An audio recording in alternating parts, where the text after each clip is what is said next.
Hi everyone, today we will do legal dictation exercise number 27. You can get the PDF from description box. So ready? Start. The SSC, a cooperative society engaged in the bus of providing credit facilities to its members and marketing agricultural produce, invested the surplus funds in short deposit with the banks and in government securities and the interest thereon. The SSC showed the said interest in under the head income from business, but the assessing owned assessed it as income from other sources under section 56 and held the assessees would not be entitled to deduction under section 180 IPC 2 of Income Tax Act.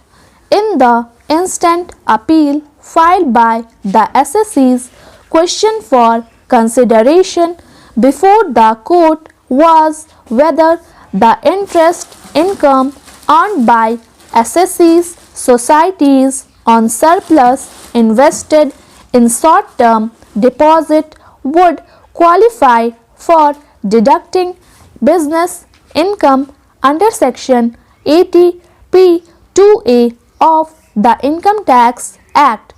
The dismissing the appeal, the court held an income while attributable to any of the activities specified in section 80 P the Income Tax Act 1961 would be eligible for deduction. In the instant case, the interest held not eligible for deduction under section 80P is not the interest received from the business of the society, not providing credit facilities to its members or marketing agricultural produce. What is sought to be taxed under section 56 of the interest income arising on the surplus which 3-240 which surplus not required for business purpose and was invested in specific securities as investment. SSCs markets the produce of members whose sale proceeds at times were retained by it. Since fund created by such retention was not required immediately business purposes, it was invested in specified securities.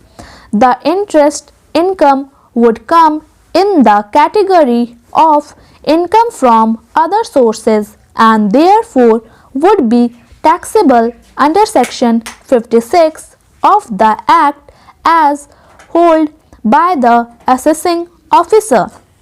The word income has been defined under section 224(1) of the include profits and gain.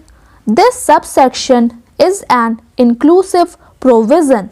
The Parliament has included specifically business profits into the definition of the word income. Therefore, the court is required to give a precise meaning to the words profits and gain of business mentioned in section 80 P2 of the Act. In the instant case, assessees society regularly invest fund not required for business purpose. Interest on such investment cannot fall within the meaning of expression profit and gain of business.